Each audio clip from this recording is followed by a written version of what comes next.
The Democratic National Convention kicking off today in Chicago, and it'll run through Thursday. Today's agenda includes a breakfast, plenty of caucus meetings, and council meetings, culminating in a big speech from President Biden this evening. Less than 80 days out from the election, we're seeing Vice President Harris with a small lead over former President Trump in national polls.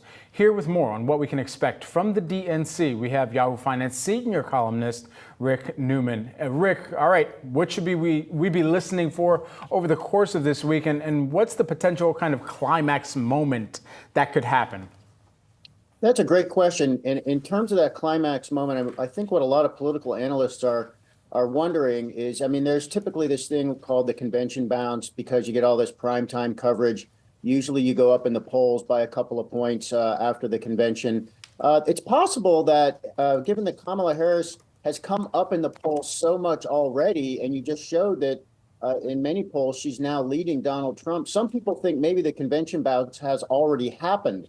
So I think what a lot of seasoned political watchers are wondering is, where does she top out? And is it possible that she's sort of at the peak right now, given that she's been in this so-called honeymoon period? A couple other things I'm watching for. I mean, if you're really entertained by political speeches, tune in and find out what the Democrats have to say about how they're differentiating themselves from Donald Trump this time around.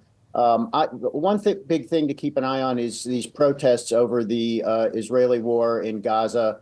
I think the question is, do these become intense enough that they sort of overtake what's happening at the convention and become a bigger part of the news than what's actually happening there? My guess is no.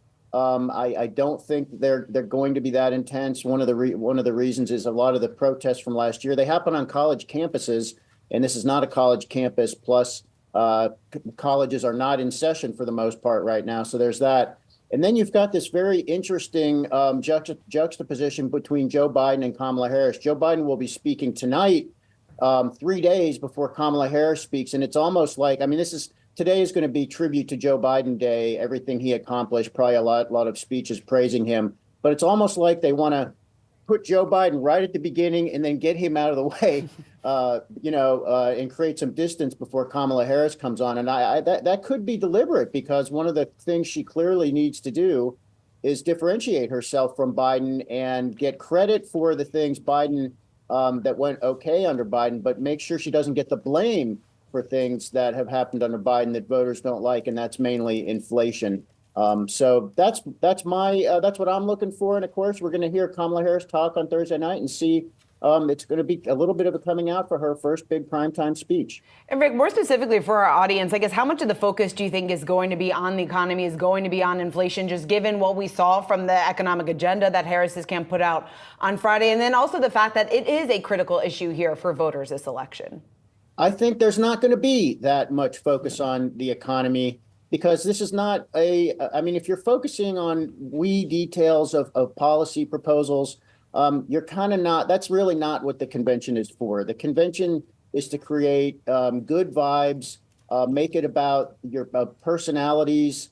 And for what it's worth, I'm not sure Kamala Harris wants to talk that much about the economy. I mean, for what it's worth, what I noticed about her economic plan is she is going after, she's sort of precision targeting the remaining sore spots in the economy. And that's two things in particular. I mean, we know from everything we've seen in surveys for the last 2 years, the things that really are bugging voters are that food prices and housing costs are still too high.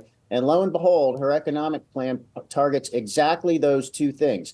So-called price gouging for food, and this kind of silly idea that we're going to have, the government is somehow going to set a maximum price for Oreos and for cereal, and then these new things to help home buyers. So we may hear some of that, but I think this is going to be short on policy and heavy on personality.